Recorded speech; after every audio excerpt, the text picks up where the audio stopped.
Today on our Montana Homestead in FS25, our wheat is harvested, we're in September, and so we're baling straw and cultivating our wheat field for next year here on the farm.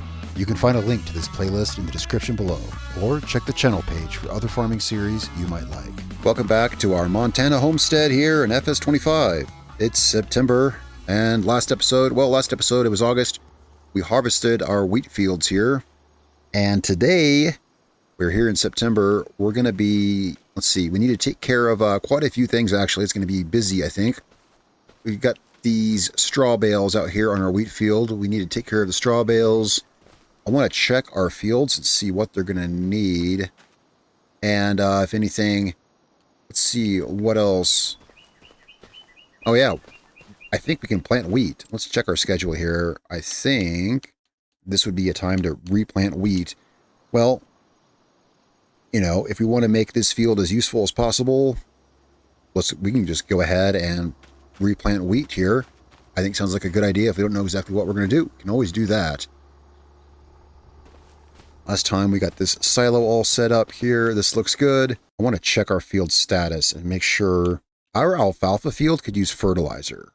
Yeah, I was curious about that. So, we don't want the harvester. We want our small tractor, actually. Our small tractor is capable of fertilizing. I want to try to remember to use the small tractor whenever we can. I'd like to save hours on our big tractor. That house looks nice there. I caught a couple glimpses of it, and I like our trailer here. It's nice. It's been a couple months that we've had that, but I do like having that. We made a lot more money. I've already done some contracts here in September. That's why it's already after lunchtime. I did contracts all morning. I'm really pushing hard for that $500,000 goal so we can get this field next door to us, which is looking like we'll be able to get it this year. You know, may have to wait until we sell our grain from our wheat harvest, but that'll be in December probably, so we'll see. Let's get some fertilizer spread out on our alfalfa field, keep that yield up. The last time we pulled bales off of this field, it was 17 alfalfa bales, and that was pretty good. I think I'm trying to remember. I don't remember if we can cut this field next month or if we got to wait one more month, but either way, not too long till we can cut it again. So we want to line up right here. We're going to get this fertilizer spread, and then we're going to have a look at our straw bales. We got to do something with our straw bales. I figure they don't sell for a whole lot. It only sells for like about the third the price of hay. But I say we keep like 2 straw bales for ourselves, sell the rest of them. So we'll go pick those up off the field, and then we'll get to planting wheat. We're not going to bother prepping the field at all. We're just going to plant the wheat directly into the field as it is. Should be fine. There's some small weeds in the field, but they're not going to be a big deal. We, don't run into that field. We have, our seeder has like a power harrow on the front of it. That'll take care of any weeds that are out in the field. We might need more fertilizer because, yeah, we're going to want to run this over our wheat field after we get it planted. So you might need to get more of this. There we go. Let's check this out. All right, we got our grass field all fertilized. It's not necessary, but we had a really good yield last harvest. Yeah, I'd like to get more bales again this time. So we'll leave this out because we're going to want to run this on the wheat. Actually, let's use this to load the bales. Can this little tractor load those bales? Well, let's see. Which loader has the forks on it? You know, it's probably the big one. Well, I was just thinking, we want to load the bales 2 at a time. And that little tractor, even with the weight on the back... Oh, well, it's the one with the forks. All right, so we're getting the small tractor. We'll just put the weight on the back, and it should be able to lift the bales. That's the one we were using last time, it looks like. We've already got this semi parked out there for Probably because that's where I was unloading something, but that's handy. We'll just load the bales right on it out there. So we're going to get our front loader hooked up. There we go. And we're going to want the weight on the back of the tractor. This won't lift the bales for sure. It definitely won't lift the bales without some kind of counterweight. This weight here weighs 900 kilograms. Hopefully that's enough to offset the weight of the bales. And let's see how many we've got. I figure we keep 2 for ourselves because we don't have any need for straw yet, but we can't, we can't get our own straw until next, a year from now, basically, when our new wheat harvest is harvestable. You got to wait a year to get it, so let's set aside 2 bales in case we need it between now and then. Like, I don't know, if we happen to get some animals or something, and it's not a big deal because we can always buy straw, but just set aside a couple of these. Need to get a real bale spike. I like this little, like silage fork that we've got now because it's great. You can use it for a lot of things. You can use it to pick up pallets, scoop silage or manure, bales. You can use it for a lot of things, but it's not as good for bales because it's got a short back to it. So it's not as good for bales. And if bales is all that we're using it for, which is the case right now, I say we may as well get a purpose-built one. I wonder, let's see, can we find a cheap one? I'm not keen on buying stuff, but yeah, it seems to me that, look at this right here, $1,200. We'd hardly even notice that missing. And see, this has got a way higher back. I say let's just go ahead and let's just buy this. I bought the bigger one. I don't know what the difference is. Maybe it's just, yeah, just slightly taller, I think. $1,500 impulse buy, no big deal. We'll make some more money. But really, moving bales with this silage fork is less than ideal. Now, let's get out here and let's see how many bales we've got. We'll be taking them to probably the animal dealer, I guess. Usually has the best price for straw bales. But let's see, we've got 2 right there. I think the rest are all down at the far end.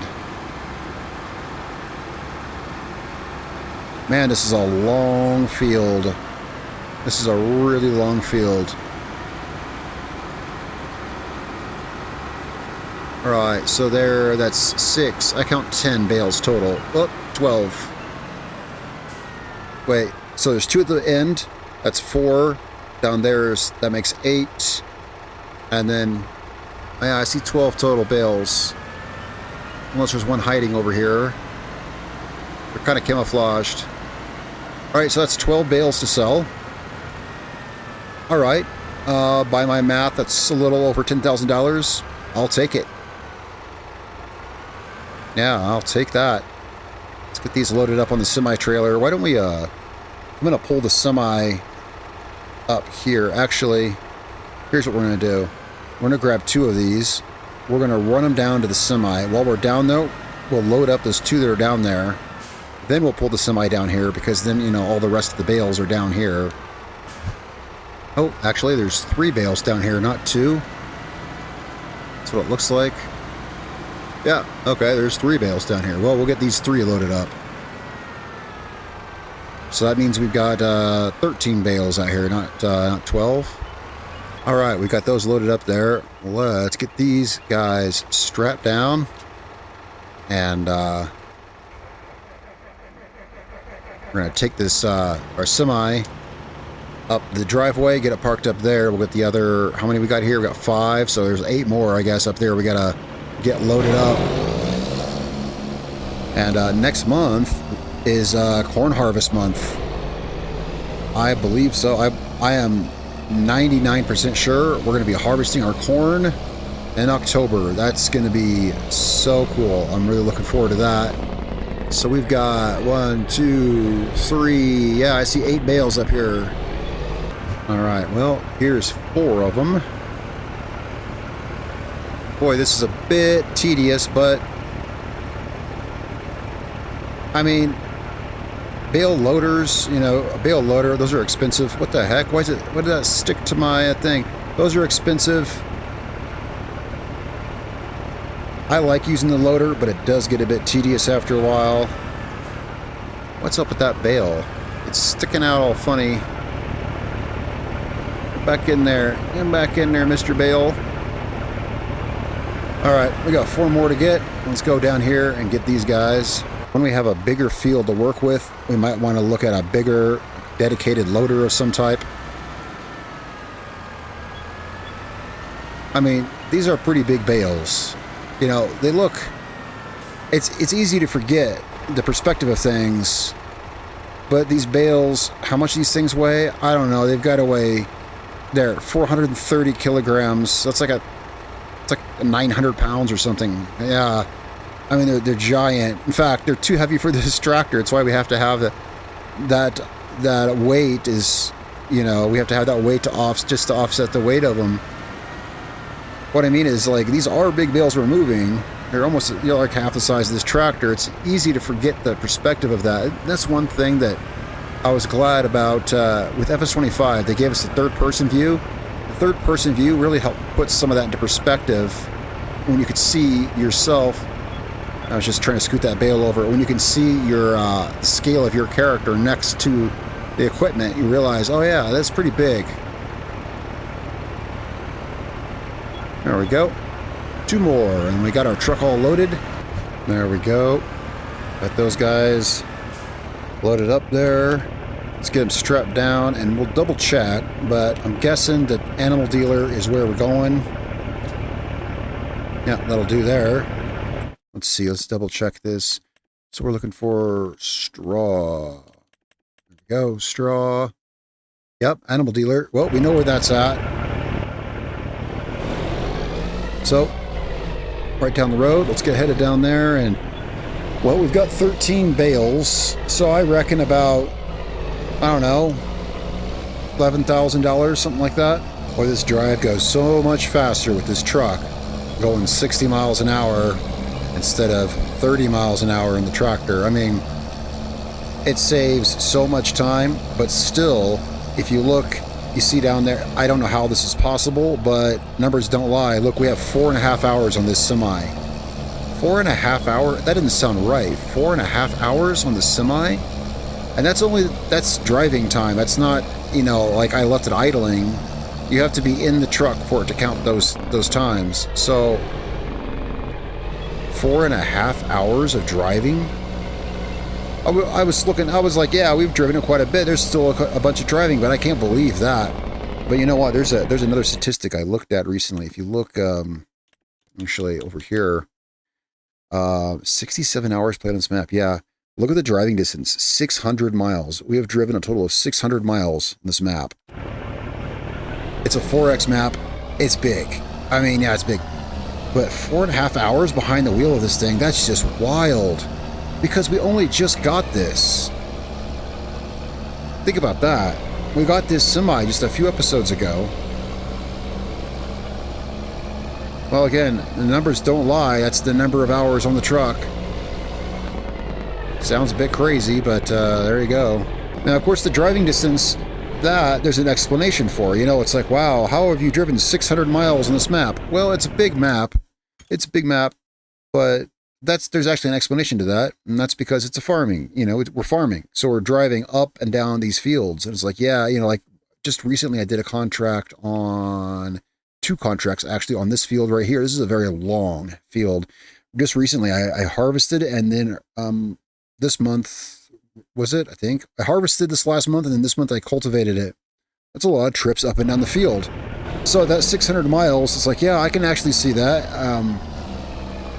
Because, like, if I look here at, doesn't it say how much, yeah, let's see, worked hectares, 187. So we've worked a total of 187 hectares. That's, I don't know, 400 acres-ish. Really rough math. That's a lot, you know?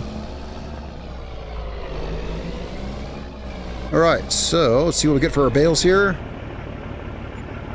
Wow, that's more than I thought. How about that? Almost 14 grand. Yeah, 13.7. That's excellent. Let's get this back to the farm, and we're going to get to planting our wheat. You know, something crossed my mind. There's a farm down here It's not this one, but it looks like this one, except it's blue instead of, the buildings are blue instead of red, which coincidentally, as it happens, actually I like. You can see it in the distance now, way in the distance at the end of this road. That farm down there is for sale. And the thing is, it's actually cheaper than this field that we're fixing to buy. We're fixing to buy this field next door to us, you know, for $500,000. That farm down there. And you know what? Why don't we go down there and have a look at it? Yeah, because I did intend on doing that, because I haven't looked at it yet. I saw this and I said, hey, I'll wait till I film the episode and then we'll go have a look at it. This farm down here is for sale. It's just a little further down than our farm. I mean, it's just right here. And it's actually less than the field next to us. That said, now, we're going to buy the field.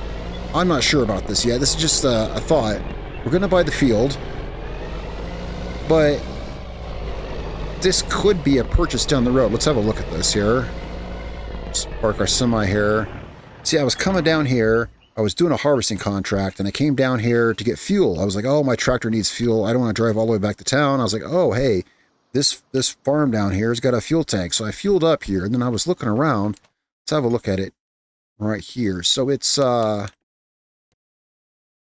of this land here, 481,000. It's 8 hectares of land. It's all of this, and it's across the road. You notice it's got a farmhouse there. That means that we could buy this, and this is meant to be a player optional farm because it's got a farmhouse already here. So if we bought this, the stuff here would become usable. It would be a fully usable farm. It's called Snow-Capped Hollow Farm. And now, there's 2 things to that. The one thing is that I want to buy the field next to us, which is that the field right in front of me? Actually, yeah. This field here, we're buying it regardless because A, I'm really looking forward to it, and B, once we have it, it'll be that much easier to make another 500,000. But we would get access to this farm here. There's the house. So there's the house right there. We got all these buildings. I like the blue barns. It's really cool. Silos back here. Now, I haven't checked this out yet. I've not been back here, but all this would become usable.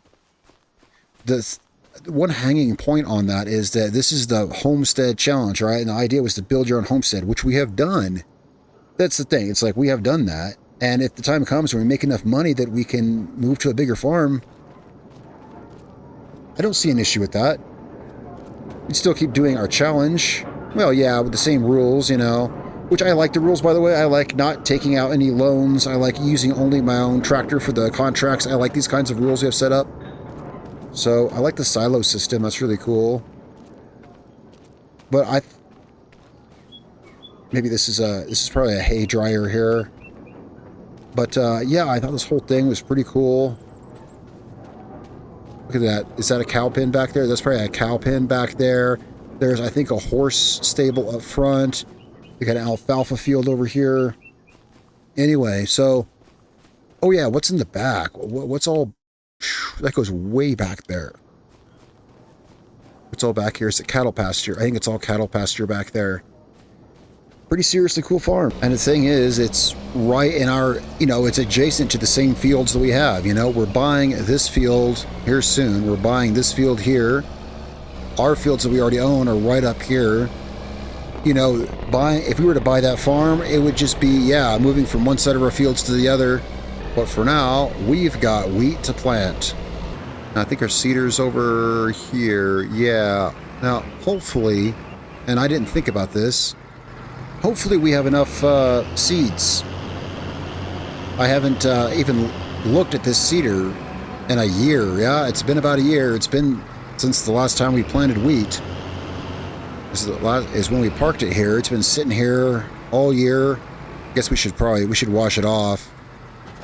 Yeah, it's probably enough. It's probably enough. I figure I would have filled it before we planted wheat last time. And if it's not yet half empty, then, well, I guess that means we should have enough. We've got a power washer here now, so there's no excuse not to wash all the dirt out of this guy. All clogged up in there. Alright, and that is wheat going into the ground, although, wow, you literally can't sell. Well, I've always tilled the ground first before planting, but I figure, oh hey, we don't have to. We've got the power harrow in the front of this, but it's not making any visible difference on the We'll make sure that it's all good and stuff. Let's check up here. We got time while we go up this field. It's a pretty long field, so we got time here. Let's see. Crop types, growth. Actually, I see no indication that it is. I always till before I plant, but it was my understanding that you don't have to with this machine, because it's got that power harrow in the front of it. But let's, yeah, I don't think it was doing anything. Well, then we'll just do what I usually always do, and we'll go get our disc harrow, and we'll till this ground. It figures the one time I figure, hey, I'll just seed directly into the thing. Now, yeah, so this is not a seed drill, but yeah, it's got the harrow in front of it, and I made sure it was running, and it was. But whatever, we'll till it first then. I mean, in fact, maybe we won't even do wheat. I mean, we don't have to, because as the way it is now, this is now. So what we're doing today's video, this is what we're doing. We're disc harrowing. We're gonna run the disc harrow. Yeah, we don't have to plant wheat. I'll give it some more thought. Let's see if we can wind through here. This will be faster. This tool's a little bit wider than that seeder, like as in twice as wide. Yeah, that's the thing, is I'm not a fan of running that seeder. It's really narrow. It's one of the smaller tools that we've got. There we go. So we'll just run this on our fields here and take some time and give some thought as to what we want to plant here. We could wait till next year and plant various things. Yeah, you know what? In fact, we could even wait and plant wheat. Yeah, that's true. So yeah, what we'll do is we're going to wait. We're going to hold off on the planting. Maybe I'll have a better idea next year what we want to plant. There's a second window to plant wheat next year, so one thing we're going to want to get built is, well, for harvesting our corn next month, we're going to want to get that corn silo built.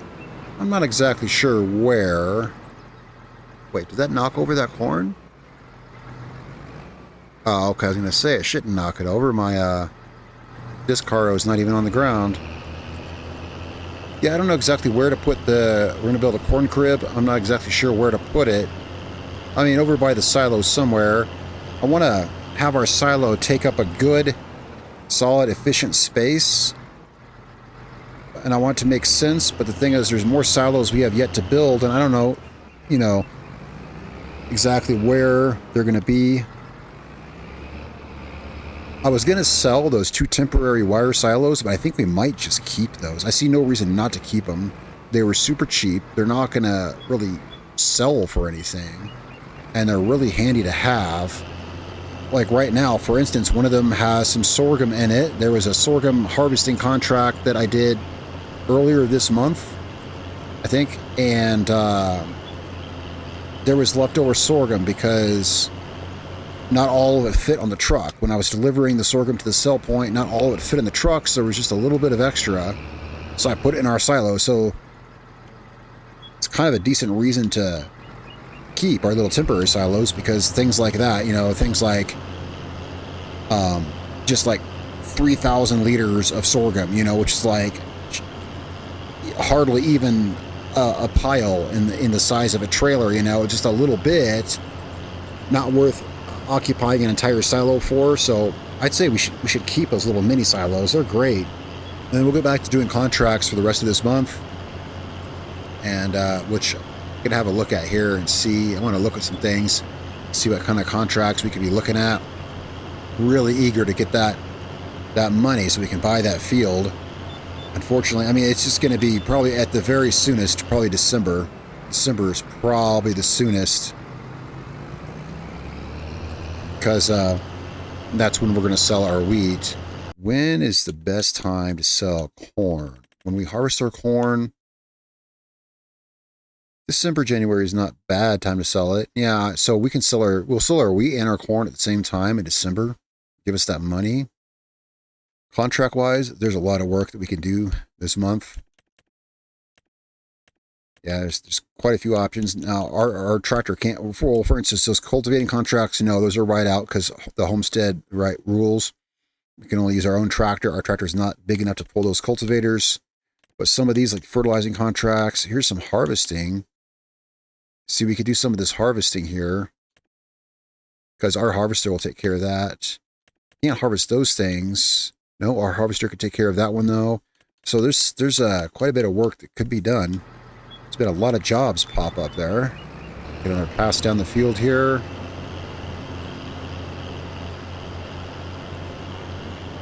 We'll have this done in no time.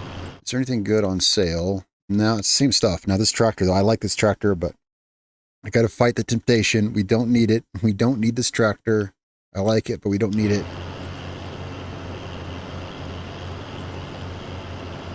I would love a third tractor, but specifically just not that. For a third tractor, well, I want something with narrow tires, like row crop tires, and I also want something that's bigger. So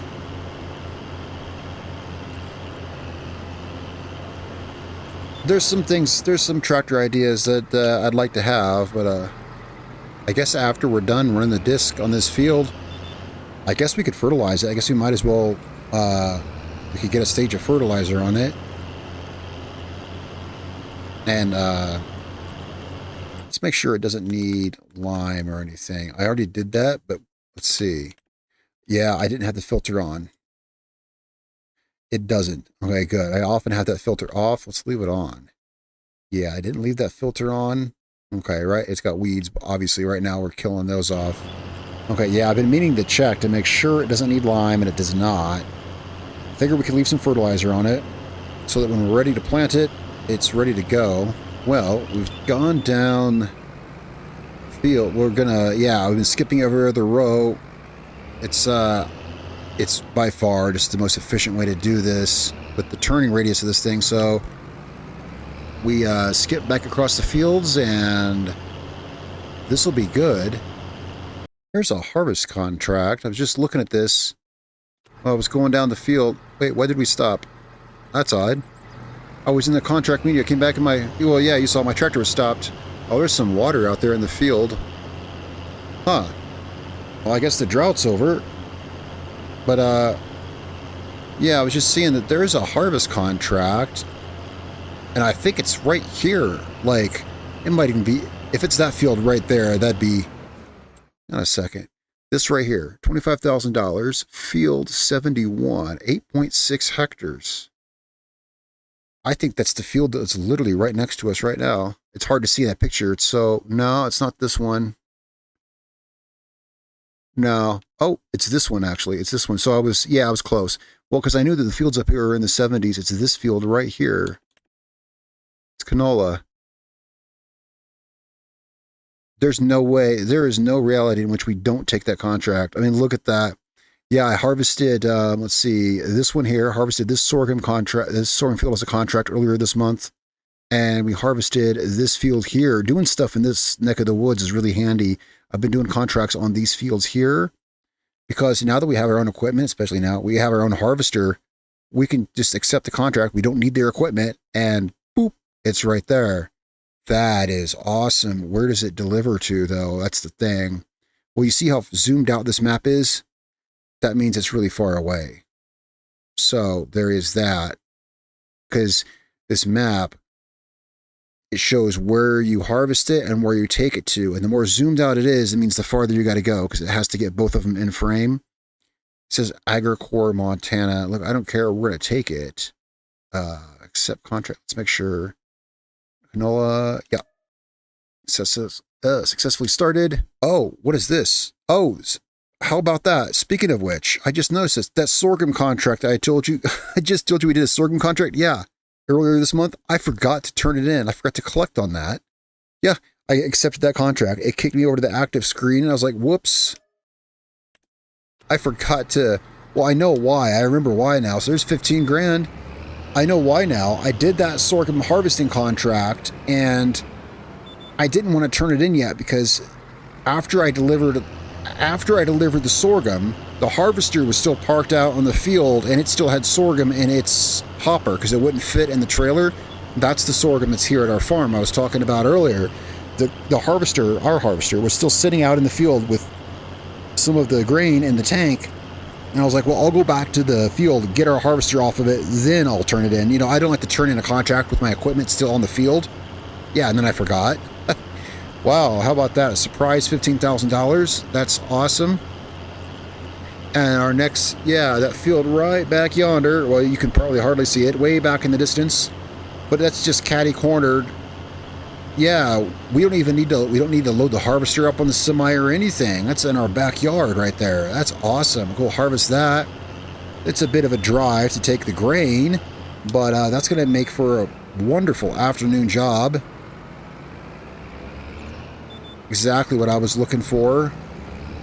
I mean, here right now, I mean, as I'm talking to you guys right now, it is 2:15, and I haven't had lunch yet. In real life, that is not the game. It's 2:15. Actually, that's what time it is in game, too. No way.